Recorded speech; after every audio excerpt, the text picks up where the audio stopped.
इंसान जिंदा है तब तक उसकी कीमत कीजिए, वरना मरने पर तो।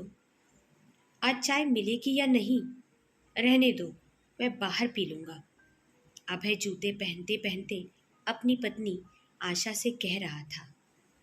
ये लो गर्मा गर्म चाय। और फिर आशा किचन में चली गई और अभय का लंच बॉक्स और पानी की बोतल लेकर आई। चाय पीते पीते अभय की नज़र आशा पर पड़ी और कहने लगा, जरा अपनी तरफ देखना, क्या हालत बना रखी है अपनी, पागल सी दिखाई दे रही हूँ। अरे घर के काम होते हैं, आपका देखना, बच्चों को स्कूल भेजना, माँ जी के काम, घर की साफ सफाई। सुबह से उठकर सजती संवरती बैठूं या इन सब कामों को करूं, और मुझे कौन देख रहा है। बस बस, तुम इस दुनिया में अकेली औरत नहीं हो जो घर के काम करती हो।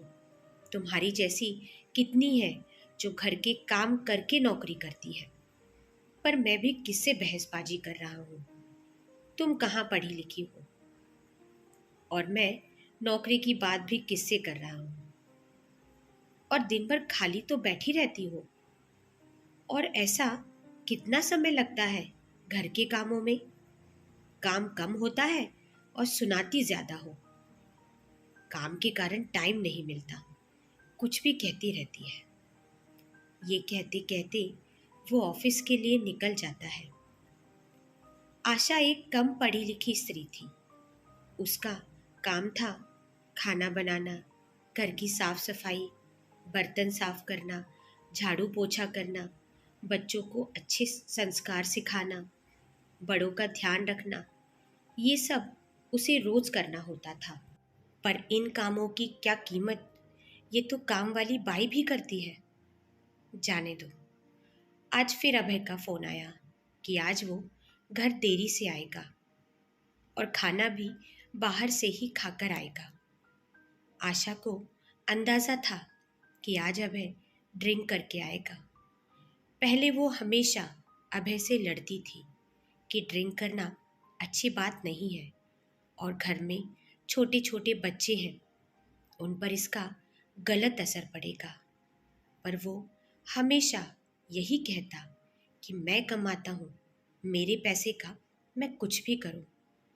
पर अब वो इस बात को दोहरा दोहरा कर थक गई थी, और उसे अब उसके मुंह नहीं लगना था। वो थक गई थी उसे समझाते समझाते। वो हमेशा कहता कि इस घर को उसकी ज़रूरत नहीं है, और वो जब चाहे इस घर को छोड़कर जा सकती है। पर आशा इतना सब कुछ सुनकर भी चुप रहती। करती भी क्या और जाती भी तो कहाँ। मायका तो बचपन में ही पराया हो गया था। 4 दिन से ज़्यादा अगर कोई लड़की मायके में रहे तो लोग बातें बनाने लगते हैं। माँ बाप को अपमान सहन करना पड़ता है। बस इसी वजह से आशा इतना सुनकर भी चुप रहती थी। दूसरे दिन आशा को बुखार आ गया। जैसे तैसे उसने सुबह का नाश्ता बनाया और बच्चों को स्कूल भेजा, और जाकर अपने कमरे में लेट गई। डॉक्टर के पास चली जाना, इतना कहकर अभय ऑफिस चला गया। शाम तक आशा का बुखार और ज़्यादा बढ़ गया और उसकी तबीयत और ज़्यादा खराब हो गई। उसने अभय को फ़ोन किया तो बोला, घर आते समय दवाई लेते आऊँगा। अभय ने दवाई लाकर उसके पास रख दी, मानो बहुत महान काम किया है। पर उसी जगह अगर पत्नी होती तो वो ऐसा कभी नहीं करती। वो अपने हाथ से दवाई देती, प्यार से माथे पर हाथ फेरती। आशा बीमार थी, इसलिए आज सासू माँ किचन में खाना बना रही थी, पर उनकी बड़बड़ चालू ही थी। मुझे काम में लगाने के लिए जानबूझकर बीमार पड़ी है। अरे मैंने क्या कभी काम नहीं किया क्या? मेरे बच्चे क्या ऐसे ही बड़े हो गए? मुझे भी खाना बनाना आता है, तू आराम कर बस।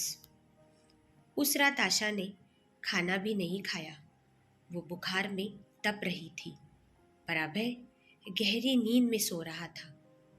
और सोएगा भी क्यों नहीं, सुबह काम पर जो जाना था। घर को उसकी ज़्यादा ज़रूरत थी, कमा के जो लाता था। सुबह अभय उठा और आशा से बोला कि दवाई ले लेना, पर उसने उसे हाथ लगाकर देखा तक नहीं कि उसे बुखार है या नहीं, और काम पर चला गया।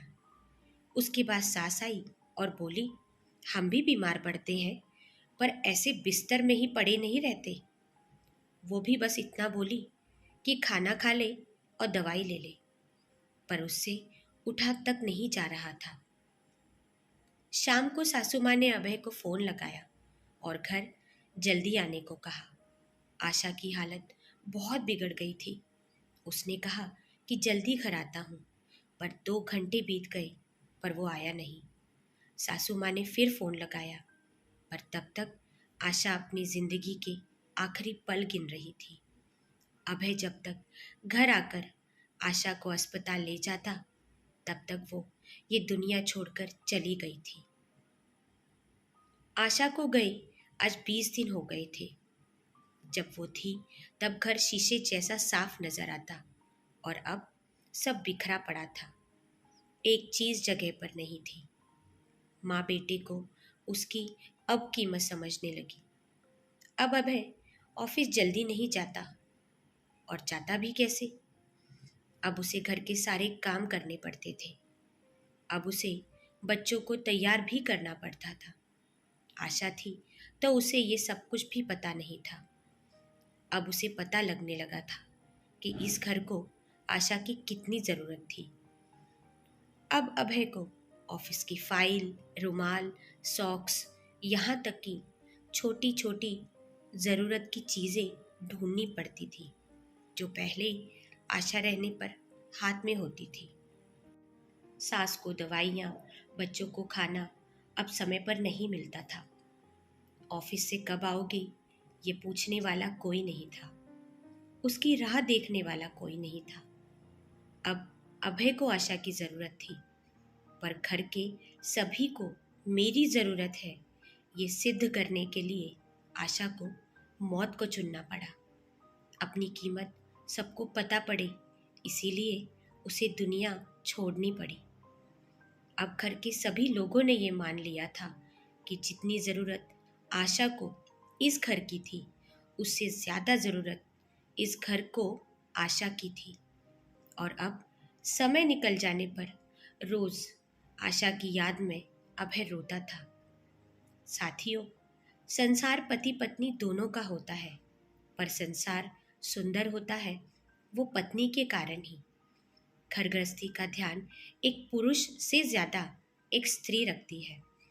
संसार में रंग भरने वाली भी स्त्री होती है, और उसका निर्माण करने वाली भी स्त्री होती है। अपने बच्चों को पालना, उन्हें अच्छे संस्कार देना, ये भी एक स्त्री ही करती है। 4 दिन अगर औरत घर में ना हो तो घर का कबाड़ खाना हो जाता है। एक चीज़ सही जगह पर नहीं मिलेगी। अगर घर में स्त्री नहीं तो उसे घर कहना भी गलत होगा। इतना सब कुछ होने के बावजूद भी पुरुष ये कभी नहीं मानते कि हमें स्त्री की कितनी ज़रूरत है, फिर चाहे वो पढ़ी लिखी हो या अनपढ़। इंसान जब तक जिंदा है उसकी कीमत करना, उसकी इज्जत करना आना चाहिए। मरने पर तो हर कोई तारीफ करता ही है, पर जिंदा होने पर ही उसे इज्जत दो, सम्मान दो। कहानी कैसी लगी कमेंट करके ज़रूर बताना साथियों, और चैनल को लाइक और सब्सक्राइब ज़रूर करना। धन्यवाद।